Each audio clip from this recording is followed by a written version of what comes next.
What's going on, guys? It's Mr. Nachi from Mr. Nachi Media, and today we have Izzy the Beast, one of the hottest barbers in the area in Philadelphia. This man is a sculptor. He is the barber of the stars, and today we have him, and he's gonna give us an insight on what he does and how he does it and where it all came from. Well, this started when I was about 13 years old, when I first got my pair of clippers. My father used to take me to the Chinese barbershop a lot. It was quick, convenient, but every time I went home, I always had to fix something.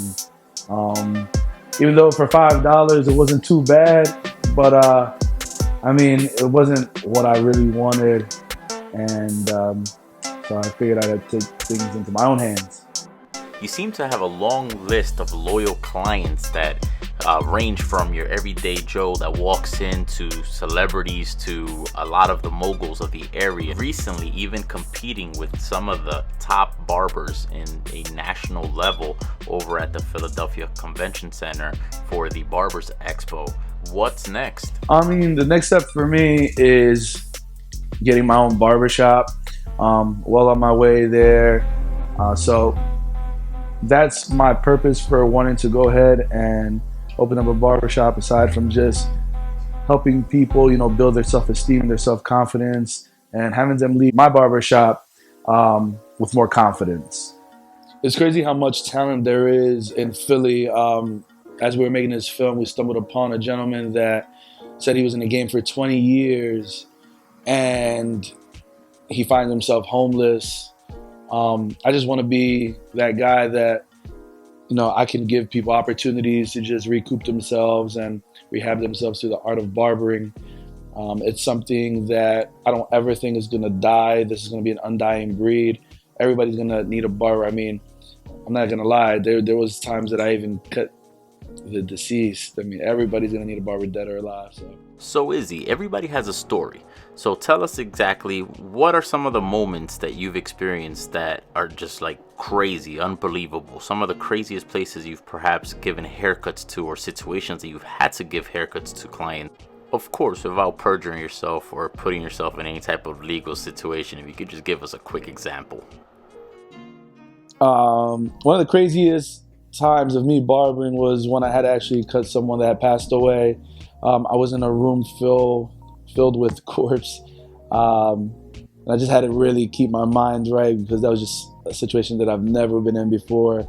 Very unique situation, but when you put yourself in the shoes of the deceased and just try to connect with them and think about these are one of our people from Philadelphia, what could they have gone through to get to this point. It was a young person, and for me, I just told myself I had to give him the best haircut because it was going to be his last. So that was the craziest experience I've ever gone through. And For instance, I know that I've came to you when I was stuck in a pickle and you weren't barbering full time. It was the dead of winter, probably negative 10 degrees outside, and your boy needed a cut because I had some event, Christmas gala, if I remember correctly, that was coming up. I came to you and you said, I'm gonna take care of you, but I'm gonna have to cut you on my lunch break. And that you did in the middle of the hood in Philly, in a parking lot. You grabbed a chair, you put the apron on me. We literally had to connect the clippers to the outlet of the car, which kept shutting off. And even had to finish up the shape up and shave me in a Wendy's bathroom, where we had to kick the junkies who were sharing syringes out of the bathroom just for you to finish up. Well, that's what you do. I mean, listen, being a good barber is not just being able to give somebody a sharp line and having them walk out looking good. I mean, being a barber is loyalty, to your clients, to your friends, to your family. I mean, I know a lot of people out here, once they make it big, they start telling their immediate family that they got to go through an app or hit them up through their social media to get a cut. They can't hit them up direct anymore. It's crazy. People become bougie, and it's okay to like fancy things, but I mean, people become Hollywood, and you're never too cool of a barber that you can't look out for people on multiple levels. So yeah, that day was crazy. My hands were shaking, and I think the clippers were giving up on us. Hey, you got it done and your boy was looking sharp. How long you been doing this now? Going on 20 years? Or 2 decades. So I mean, everybody's gonna figure out my age now, but so I'm 33. So I've been doing this for about 20 years, since I was 13 years old, on the grind. Just trying to pick up my skills in barbering. I mean, I started in the basement of my mom's house, cutting the children of the block, high school students as I went through my high school years, random people from the gym, let them know that I cut hair. You were doing house calls at one point, right? Oh my gosh, man, I was doing house calls just to get me through, when I was about to get into bodybuilding. I was buying protein jugs per house call. So that thing is expensive too. What is it, $50 a jug of protein? So $25 a house. Yeah, haircuts were cheaper back then when I was doing house calls. So with that being said, you've gone from being a barber cutting out of the basement of your parents' house to now being a licensed barber here in the heart of Philadelphia, which is home to some of the best well-known barbers around the world. And here you are competing and showcasing your skills right alongside them. Recently you were in the convention center at the Barbers Expo, where, if I'm not mistaken, it was a fade contest where you were literally competing with the best of them. Your social media presence has completely just blown up. You cannot have someone speak about fresh cuts or a fresh barber, a beard sculptor, without hearing the name Izzy. Your name is becoming a household name in the industry.